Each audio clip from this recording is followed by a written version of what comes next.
Hello, and welcome to another World of UX podcast. This is your host, Darren Hood. Thanks for taking the time to join us on today. A special welcome, as always, to those of you joining us for the first time. As we often do, we in between the interviews, and I love having people on the show. Absolutely love having people on the show. A lot of times we have a potpourri segment, and tonight is going to come across possibly like a little bit of a potpourri, but I'm covering a specific topic, something that really I've talked about this a little bit from time to time, but tonight I'm going to focus on this very short topic. We're going to be brief tonight. It's probably going to be one of the shortest episodes we've ever had. And tonight I just want to spend time talking about the vanity and the fallacy of standing out. This is something that people a lot of times, when they're new to the discipline, a lot of times they'll ask, what can I do to stand out in UX? What can I do so that I can get that job? What can I do in my portfolio that'll help people to see that I'm the person for the job? And there are so many fallacies associated with this standing out. And it's really sad because people come in and they have that mindset, but they don't just come in and have that mindset. There are people in UX that actually set that appetite. They'll say, if you want to get a job, here's 3 or 4 things that you can do to stand out. This is somebody who's been in UX for 10, 15, 20 years, telling people what they need to do to stand out, instead of telling them what standing out is really about, what it really represents. And so, as usually is the case, here's Darren to really set the record straight and help people to understand what's really going on as it pertains to standing out. So I'm going to be somewhat of a talking head tonight. I'm not going to show any visuals and no supporting visuals. I'm just going to talk.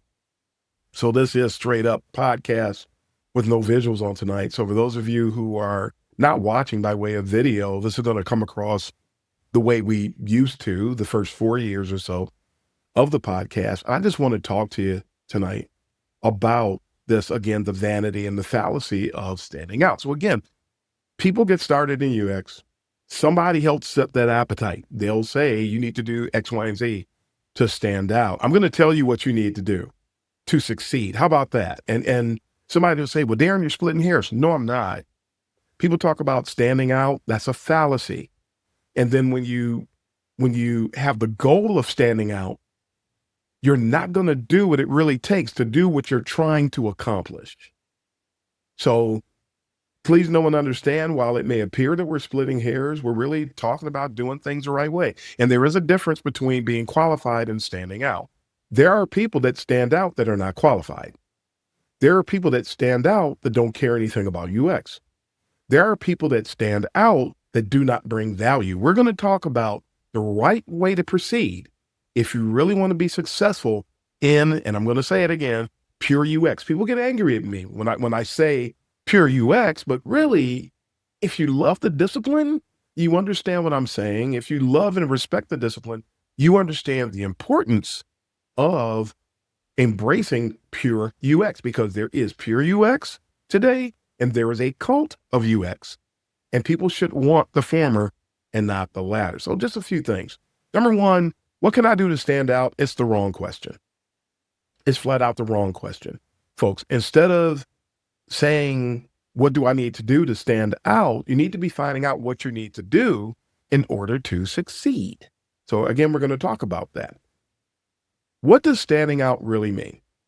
What does it really mean? Well, when you really think about it, when people say that they want to stand out, defined, it means that these people basically want to be the shiny thing that's more desirable than someone else. That's really what they're saying when they say they want to stand out. And please know and understand, only certain people stand out to people who really understand what's really going on in UX. And again, we're going to tell you what those things are and what you need to do when it comes to that. What is standing out really? And when you really think about seeing someone that I've seen tons of people trying to stand out in UX, This is a bad thing, and it doesn't end well. Please know and understand, that doesn't mean it doesn't end well for your bank account in the short term. That doesn't mean that it doesn't help give you a reputation among people, but reputations don't mean anything if they're not sustainable. So please know and understand that today. Let me tell you about what people are doing when they're trying to stand out and what standing out really is. Number one, I see people trying to stand out, trying to be the shiny thing by buzzword slinging. Buzzword slinging. What is that? I've talked about it before, but not for quite a while. What is buzzword slinging? Buzzword slinging is when someone will engage in a conversation and they will just throw out the name of a method. They'll throw out the name of a deliverable. They'll throw out the name of a tool. They'll talk about what a tool might be able to do. But are they really talking about bringing value? When they do this, are they really trying to answer a question?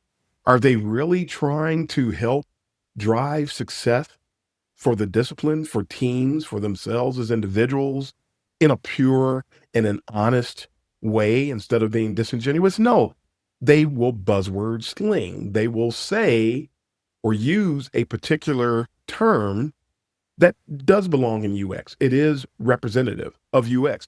But are they saying it at the right time? Are they saying it for the right reason? Is it really legit? Or are they just saying something and now they appear smart? Now, you got it? That's that's really what's going on when people buzzword sling. They will say something, they'll say design thinking, maybe because some hippo, some highest paid person that's in the mix is somebody who's impressed by buzzwords. I have seen that way too much. I've been in situations before where, and this has happened to me way too many times in my career that I can't remember, but there have been times they know who I am, they know what I bring to the table, they know my reputation, they know my track record, they know my qualifications, and they will ask me a question. And then a person who is trying to stand out will do the equivalent of knocking me out of the way, answer the question, and then, and really they don't. The instances where I've seen this, they never really did answer the question. They just labor. This is something else that people that stand out try to do. They try to make themselves relevant when they were not even on the menu. They weren't on the radar. And it really bothers them. It disturbs their ego to not be the person that's being considered in a certain situation. So they insert themselves. That's what people that stand out do. They want to get ahead. I talk about this in my EQ red flags. They want to advance, but at someone else's expense. So the people, somebody asked me a question, but you don't need Darren. I have the answer. They really didn't. I've never seen anybody do that. And they really have the answer. They just want to be relevant. And then the person that they're doing this to does not have enough personal UX maturity or enough emotional intelligence to know what really happened. So they accept it. That person succeeded. And I got to throw this in there. I've seen situations where people do this and the person who accepts the answer, the faux answer that was presented, it's not because the person gave them a legitimate answer. But a lot of times you have these people who are really threatened by truly experienced and qualified UX practitioners, and they seek to manipulate the person that's trying to stand out.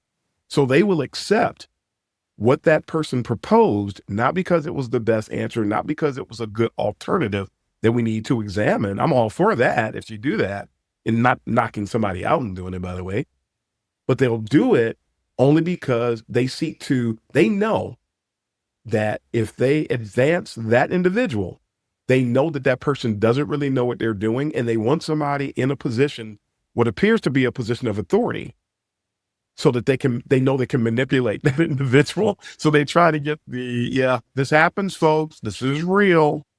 They want to push the real UX practitioner out of the way. They take this counterfeit person in because they know that they will be able to manipulate them later. And they know that that person a lot of times is an order taker, which is another reason that folks try to get the real UX person out of the way, because we're not order takers. We're going to push back, but we're also going to do the thing that makes everything work properly. We're going to bring real value.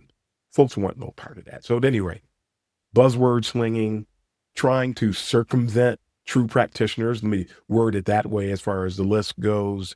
That's what they do. They labor to appear to be above others. They will go out of their way doing that, offering zero substance, just zero substance. It's so sad. But again, this happens all the time, quite frequently.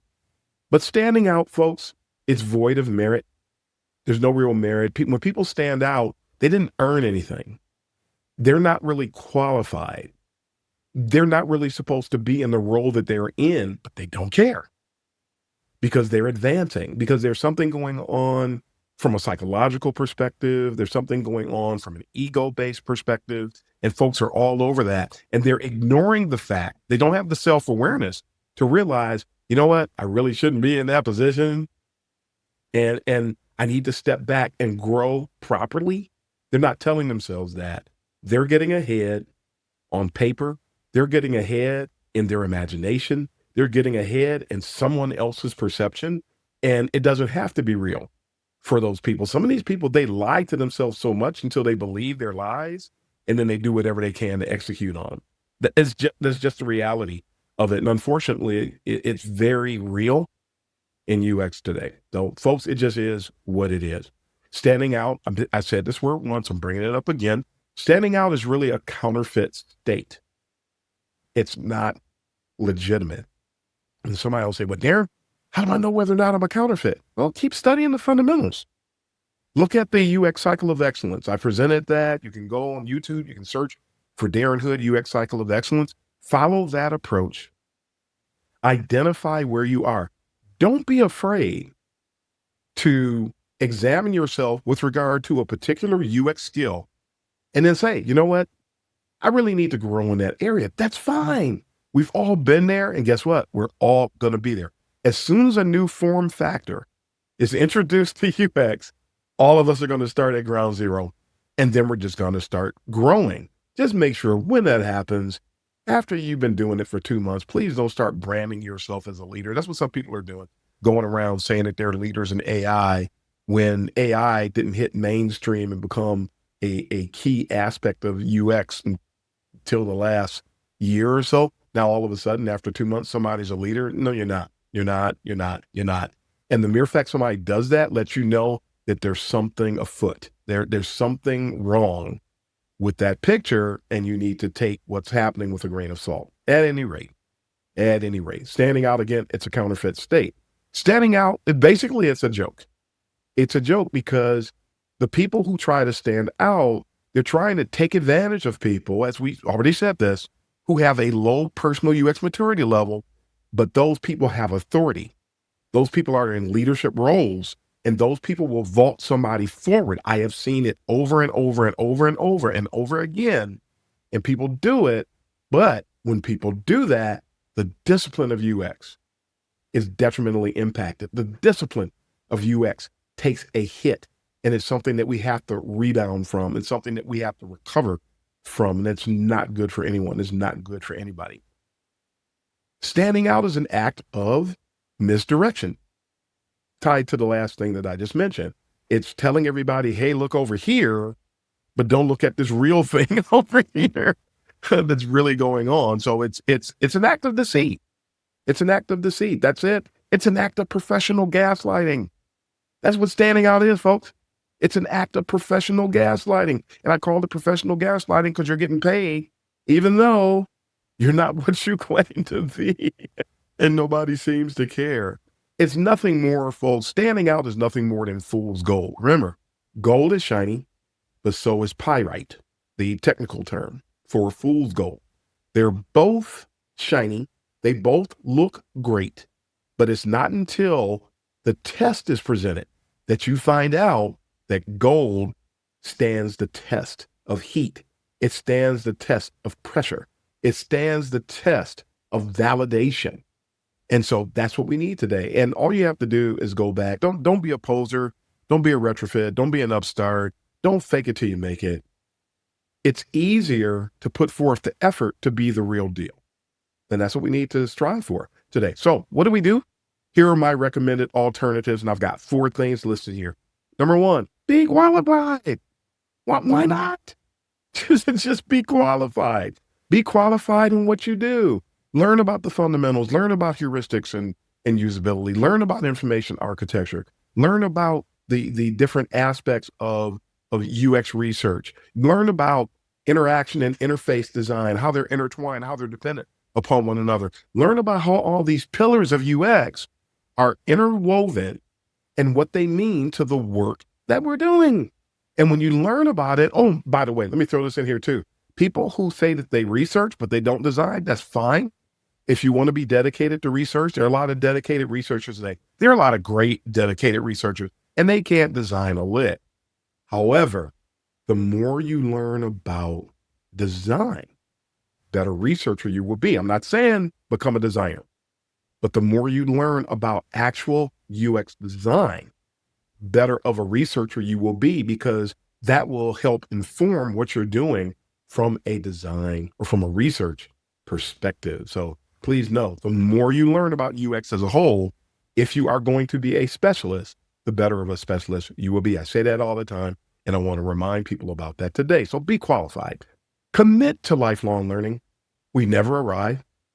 There's always something else to learn. There's always something that needs to be reinforced. There's always something that needs to be revisited. So just make sure to do that and be that today. Commit to lifelong learning. Go back. I talked about this before.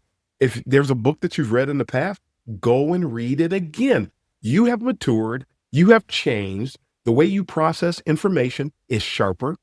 It happens faster. And if you go, try it out. Go and look at a book that you've read before. You don't have to look at the whole book. Go and look at certain chunks of what you've read before, and watch and see what you do with it. Watch and see how you choose to apply what it is that's going on with the information that you took in before, and watch and see how much more expertly you navigate that information. Very, very, very important today. Number 3, excel at your craft. Don't just be qualified, but be excellent. Keep achieving higher levels of expertise. Keep achieving higher levels of acumen. Keep doing more. Keep being faster. Keep being somebody that can pivot on a dime. And what happens is, and when you become more expert oriented in your UX practice, you're able to make decisions faster. You're able to process information faster. You're able to come up with solutions faster, solutions that work. You will spitball less when you have higher levels of acumen. And so that's what we need to do. That's what happens when you excel at your craft. And then people won't be able to look at you and say that you're bottlenecking anything, which is what people tend to do. People accuse UXers of bottlenecking.